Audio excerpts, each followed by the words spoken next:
প্রথম দেখাই মনে নাও হতে পারে এটা কোনো রাস্তা। স্বাধীনতার ৫৪ বছর পরও পটুয়াখালী সদর উপজেলার আউলিয়াপুর ইউনিয়নের মুচিরপুল বাজার ব্রিজ থেকে শারিকখালী পর্যন্ত সংযোগ সড়কটি এখনও পাকাকরণ হয়নি। ফলে ২ কিলোমিটার রাস্তাটির বিভিন্ন স্থানে সৃষ্টি হয়েছে ছোট বড় অসংখ্য গর্তের। এতে যাতায়াতে চরম দুর্ভোগ পোহাতে হয় স্কুল কলেজগামী শিক্ষার্থী সহ আউলিয়াপুর, জৈনকাঠি ও কালিকপুরের ৩ ইউনিয়নের প্রায় ৫,০০০ মানুষকে। চলতি বর্ষা মৌসুমে এই সড়ক দিয়ে যানবাহন চলাচল তো দূরের কথা, মানুষের পায়ে হেঁটে চলাও কঠিন হয়ে পড়েছে। এই অবস্থায় জনগুরুত্বপূর্ণ এই সড়কটি দ্রুত পাকা করার দাবি এলাকাবাসীর। আডু ময়না কাদা হয়, পোলা পাইতে হাঁটতে পারে না, পড়তে যেতে পারে না, পিছলা খেয়ে পড়ে যাইতে হয়।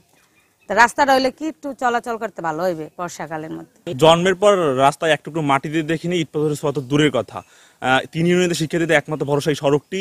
এখনই উন্নয়ন সিজনই রাস্তায় চলাচল করা যায় না। বর্ষাকালে হাঁটু পর্যন্ত কাদা থাকে, পানি থাকে, গর্তে ভরা থাকে, হুটহাট পড়ে যায়, স্কুলের ড্রেস থেকে শুরু করে বই খাতা সব ভিজে যায়। আমরা প্রশাসনের কাছে জোর দাবি জানাই রাস্তাটা অতি সত্বর পাকাকরণ করা হয়। ৩ ইউনিয়নের মানুষের যাতায়াতের জনগুরুত্বপূর্ণ এই সড়কটি কর্তৃপক্ষ দ্রুত পাকা করে স্কুল কলেজগামী শিক্ষার্থী সহ জনসাধারণের চলাচলের দুর্ভোগ লাঘব করবে, এমনটাই প্রত্যাশা স্থানীয়দের।